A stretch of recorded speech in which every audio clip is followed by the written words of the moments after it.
जी hello अस्सलाम वालेकुम guys. तो वीडियो शुरू करने से पहले बता दूं कि पिछली वीडियोस पे काफ़ी अच्छा रिव्यूज़ आ रहा था, यानी कि WWE की मेरी मोस्ट व्यूड वीडियो मेरे चैनल पर बन गई थी। तो मर्डर मिस्ट्री के एपिसोड 1 पे कुछ खास रिस्पांस नहीं आया, लेकिन बाकी एपिसोड के ऊपर काफ़ी अच्छा रिस्पांस आया था। और मेरी सेकंड WWE की वीडियो पे भी काफ़ी अच्छा रिस्पांस आया था। तुम लोगों को बहुत बहुत शुक्रिया जो मेरी वीडियो सब्सक्राइब करके देखते हैं। जो बस बगैर सब्सक्राइब के देखते हैं यार, बहुत गलत बात है। लाइक और सब्सक्राइब लाजमी करना और बेल नोटिफिकेशन को ऑल पे क्लिक कर लेना।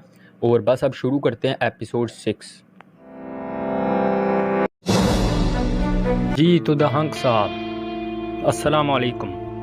जी वालेकुम सलाम सर। जी पहला सवाल जो वो मेरे कांस्टेबल ने आपसे पूछ लिया था, जो सर ने, कि आपके पास पिस्तौल मौजूद है, तो आपने जवाब दिया था कि आपके पास पिस्तौल मौजूद नहीं है, यानी आपने पिस्तौल कहीं पर फेंक दिया। तो मेरा सवाल ये कि आपने वो पिस्तौल कहाँ पर फेंका था। हाँ जो तो फिर आप अपना तरीका अपनाते हैं, हम क्या कर सकते हैं। आ जाओ यहाँ पर इसके पास। डीएसपी साहब के कहने पर मैं आपसे दोबारा पूछता हूँ कि आपने वो पिस्तौल कहाँ पर फेंका था। जी मुझे भी लग रहा है मुझे आपको छोड़नी पड़ेंगी एक दो। जी डीएसपी सर, मैं तो कहता हूँ जब तक हम पिस्तौल ढूंढें तब तक जो है इसको जो हम सेल में बंद कर लेते हैं, ताकि इसकी थोड़ी सी अक्ल ठिकाने आए। चलो बेटा, आप थोड़ी देर जेल में सड़ोगे ना, तब तुम्हें अक्ल आएगी कि मर्डर करते टाइम तुम 100 दफ़ा सोचोगे। सर जी निकल तो मैं जाऊँगा यहाँ से, टेंशन ना लें आप। ओ सर इधर आए। क्या मसला है, किसको कॉल करनी है। सर मैंने अपने लॉयर को कॉल करनी है। वैसे भी कोई लॉयर मर्डर केस को नहीं हाथ डालेगा। तो खैर ये कंप्यूटर यहाँ पे पड़ा, तो यहाँ पे अपने दोस्त को फ़ोन कर लो, जल्दी जल्दी करना क्योंकि टाइम नहीं है ज़्यादा। हाँ हेलो हैरी, कैसा है। यार मैं तो ठीक हूँ, तू बता कैसे फ़ोन किया। वो वकील अरेंज करवा दे यार। हाँ मैं करवा देता हूँ, मेरा एक दोस्त है वकील, मैं उससे बात करता हूँ तो वो मामला वगैरह सॉर्ट कर देगा, कोई ऐसा मसला नहीं। सर काफ़ी कोशिशों के बाद जो हमें पिस्तौल मिली है और इसने पानी के अंदर फेंक दी, तो बड़ी मुश्किलों से हमने पिस्तौल ढूंढी है और फिंगरप्रिंट्स वगैरह भी ले लिए हैं। और उससे ये पता चलता है कि भाई साहब इसने जो है वो पिस्तौल का लाइसेंस तक नहीं बनवाया है। अच्छा, यानी कि एक तो इसने मर्डर किया है, दूसरा इसके पास पिस्तौल है जिसका लाइसेंस तक नहीं है। अब देखो मैं इसके साथ क्या करता हूँ। जी जनाब, तो कैसी गुजरी आपकी ज़िंदगी जेल के अंदर। जी जी काफ़ी खुश हूँ ना मैं जैसे सर जी। खैर तुम्हारे लिए गुड न्यूज़ ये है कि भाई साहब आपके दोस्त ने जो वो वकील अरेंज कर लिया और आपका केस लड़ने के लिए आपको कोर्ट ले जाया जाएगा। तो फ़िलहाल अभी कल के दिन जो अब हम कोर्ट के लिए निकलेंगे। जी जी बहुत शुक्रिया जनाब आपका। जी अस्सलाम वालेकुम ज़ेल्डा साहब। जी वालेकुम सलाम सर जी। तो आपको गुड न्यूज़ के बारे में पता चल ही गया होगा कि आपके दोस्त ने जो वकील अरेंज कर लिया।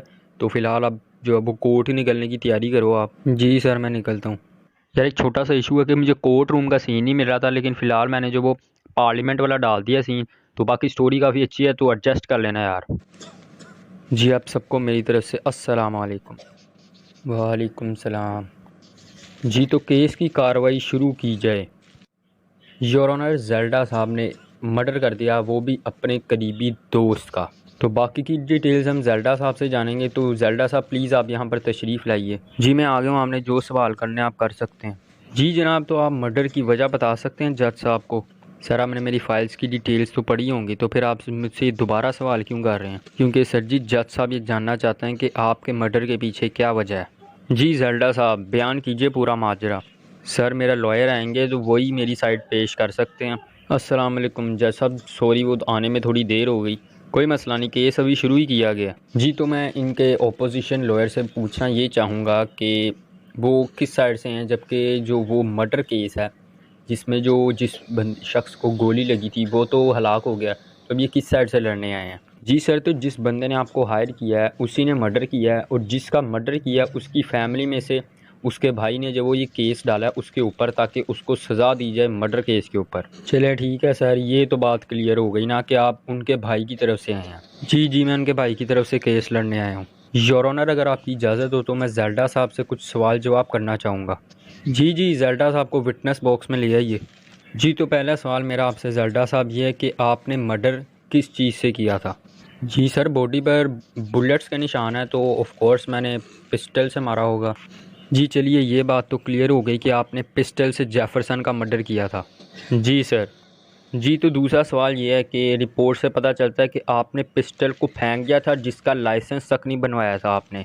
जी सर, लाइसेंस तो नहीं बना हुआ था, लेकिन फ़िलहाल पुलिस वालों ने पिस्टल ढूंढ लिया। जी तो ज़ेल्डा साहब सवाल जवाब देने के बाद आप इनको अब शुरू से बताइए कि आपने किस बिना पर मर्डर किया था। जी देखिए आपको शुरू से बताता हूँ, मसला ये था कि हम लोग तीन यानी कि हम दोस्त थे, जिसमें मैं हूँ, ज़ेल्डा, जेफरसन था जो फ़िलहाल नहीं रहा, और तीसरा मेरा दोस्त था हैरी। अब तीनों के बीच एक बैचलर ट्रिप डिसाइड हुई थी, क्योंकि काफ़ी ऑफिस वगैरह से लाइफ से काफ़ी दिनों के बाद हम मिल रहे थे। तो दोस्तों ने डिसाइड किया कि एक बैचलर ट्रिप रखनी चाहिए, तो मैंने भी हाँ बोल दिया। अब ट्रिप के लिए हम लोग जो सामान वगैरह पकड़ के सुबह टाइम निकले थे स्टोर के लिए, वहाँ से हमने कुछ स्नैक्स और जूस वगैरह पकड़े। रात को हम एक पहुँचे थे आई थिंक कैंप फायर पे। मुझे ठीक से याद नहीं है, क्योंकि जेल की हवा खाने के बाद मुझे कुछ याद नहीं रहा। पर आई थिंक सो के स्नैक्स वगैरह पकड़ने के बाद हम कैंप फायर में बैठे थे थोड़ी देर। कैंप फायर से पहले सच हमें एक चीज़ नज़र आई थी, वो भी जेफरसन के कहने पे, क्योंकि उसको बार बार यही भूत सवार था कि हमें स्केरी प्लेस जो वो एक्सप्लोर करनी है। जब ट्रिप डिसाइड हो रहा था, यानी जब फ़ोन कॉल मुझे आया था कि ट्रिप डिसाइड हो रहा है और लोकेशन इन्होंने स्केरी प्लेस या हैलोवीन टाइप की रखी थी, तो मैंने इनको आई थिंक सो 3 से 4 दफ़ा मना किया था कि लोकेशन जो वो चेंज कर लो, लेकिन इन्होंने मेरी कोई बात नहीं सुनी। खैर मैं चुप कर गया, अब ट्रिप निकल गया वहाँ से। जब हमें स्केरी प्लेस पे एक पट्टी वाला आदमी नज़र आया, पता नहीं कहाँ से वो आ गया। हम बातें कर रहे थे तो अचानक जगह एक्सप्लोर कर रहे थे, तो अचानक जो हमारी साइड पर से हमें नज़र आया और हम घबरा गए काफ़ी, और हम उस जगह से भाग गए थे। जी जी रिलैक्स हुइए ज़ेल्डा साहब, हम सारी स्टोरी सुन के ही जाएंगे, आप टेंशन ना लें। आप अब बताइए आगे क्या हुआ था। खैर उस जगह से हम जो वो घबरा कर भाग चुके, और उसके बाद जो वो हम यानी कि तो कुछ टाइम के लिए हम तीनों अलग हो गए थे। मेरे साथ हैरी था और जेफरसन जो हमसे अलग हो चुका था, क्योंकि उसी ने चीज़ देखी थी और हम दोनों भाग गए थे। और वो भागा था, लेकिन आई थिंक सो वो किसी जगह पर अड़ गया था, जिसकी वजह से वो हम तक लेट पहुंचा था। जी, जैसा कि जज साहब आप सुन सकते हैं कि मसला यहाँ पर जेफरसन का सारा था, क्योंकि लोकेशन उसकी वजह से डिसाइड की गई थी और जो लोकेशन पर पंगे लिए वो भी उसी ने लिए। और जब एक बंदा उसकी हरकतों की वजह से उसको मर्डर कर दे, तो ये तो आई थिंक सो कि उसने ठीक ही किया है ज़ेल्डा ने। नहीं नहीं वकील साहब, दरअसल मामला ये नहीं था कि जिस वजह से मैंने मर्डर किया। आगे मैं स्टोरी बताऊंगा कि मैंने किस वजह से मर्डर किया था। जी चलिए शुरू कीजिए स्टोरी। खैर वकील साहब, उसके बाद हमने जेफरसन को मना भी किया था कि इस तरह की हरकतें ना करें, यानी इर्द गिर्द हो रहा है सारा, ट्रिप का मज़ा ख़राब कर रहा है, लेकिन उसने हमारी बात नहीं मानी। जी, तो क्या आपने इस बिना पर मर्डर किया था उसका? नहीं नहीं वकील साहब, अभी स्टोरी पढ़ी है, मैं आपको बताता हूँ। जी जी बताइए।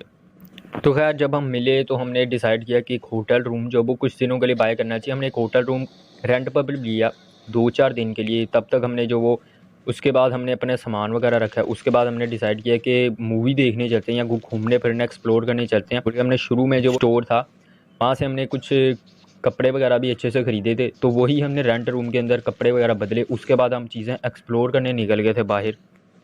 खैर अब बाहर हम एक शॉपिंग मॉल में घुसे थे, जहाँ के काफ़ी अच्छी गेम्स वगैरह चल रही थी, काफ़ी अच्छी डेकोरेशन भी थी। और जेफरसन को फिर से दिमाग, शैतानी दिमाग उसको सूझा, और वो फिर से हैलोवीन वाली पार्टी में कहता कि ये वाली गेम खेलते हैं। हमने दोनों ने, मैंने और हैरी दोनों ने इसको मना किया कि भाई साहब इस तरह की हरकतें ना करो, लेकिन इसने हमारी बात नहीं मानी और जो वो हैलोवीन स्केरी प्लेस के अंदर ये चला गया। हम इसको ढूंढते ढूंढते पीछे गए हैं, लेकिन हम जो वो अलग लोकेशन पर पता नहीं हाइड आउट में पहुँच गए थे।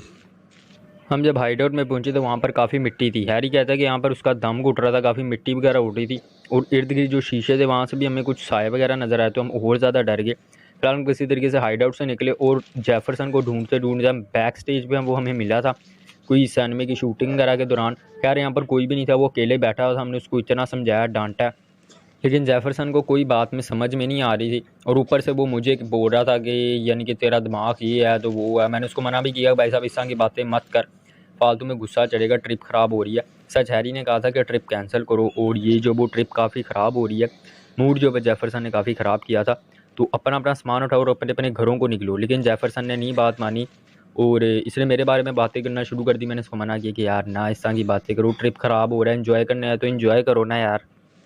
ऊपर से वैसे ही जेफरसन ने मैं इतना घुमाया था कि मेरा मीटर जो वो फिर गया था, दिमाग वैसे ही गुस्से में चढ़ा हुआ था।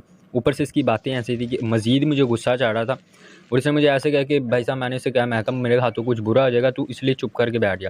लेकिन इसने कहा तू क्या ही कर लेगा, ये है वो है, तू कुछ भी नहीं कर सकता, तू मेरा कुछ नहीं उखाड़ सकता, इस तरह की बातें की, जिसकी वजह से मुझे बहुत ज़्यादा मज़ीद गुस्सा आया, जिसकी वजह से मैंने इसका कत्ल कर दिया था।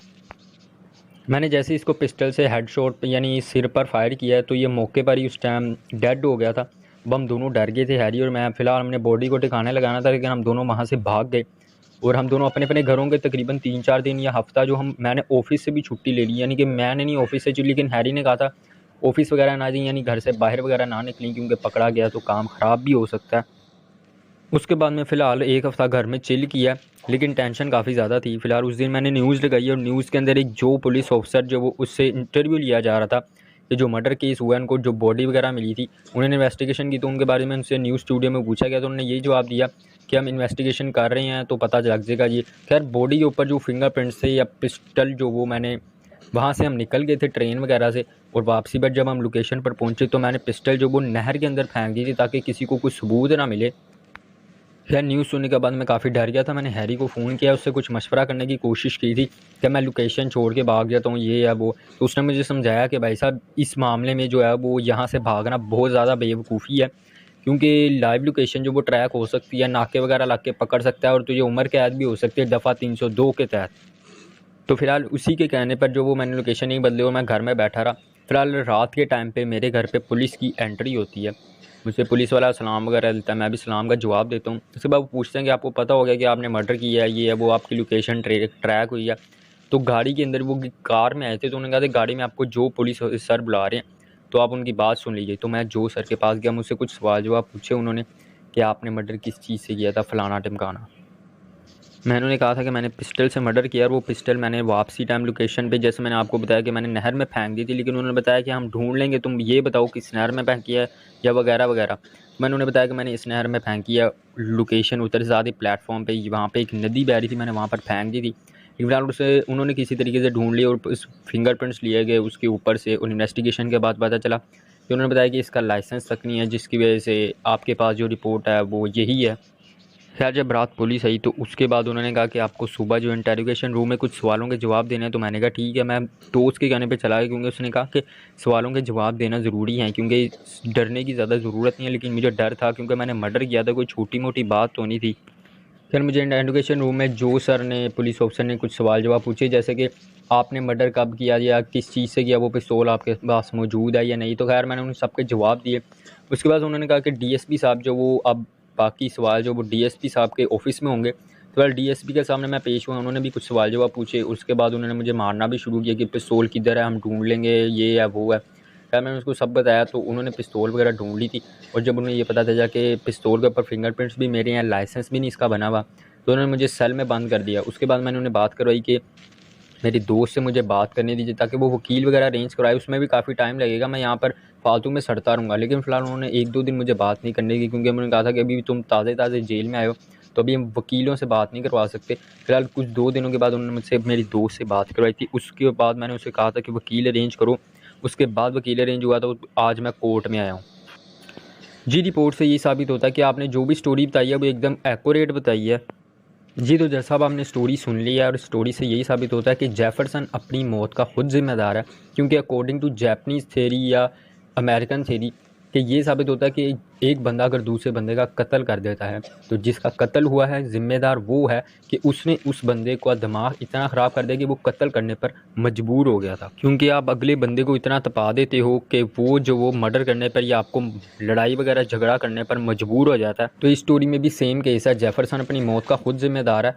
अब आगे आप देख लीजिए। खैर स्टोरी सुनने से यही पता चलता है कि मौत का ज़िम्मेदार जेफरसन खुद है, मगर एक तो इन्होंने लाइसेंस के बगैर वाला पिस्टल रखा हुआ था जिससे इन्होंने मर्डर भी कर दिया, और वो भी अपनी सेल्फ डिफेंस में नहीं बल्कि उसको अगले बंदे ने इसको तंग किया जिसके ऊपर इन्होंने उसका मर्डर कर दिया। तो इसके ऊपर अदालत इस फैसले पर पहुंचती है कि जेल्डा साहब को दफ़ा 302 के तहत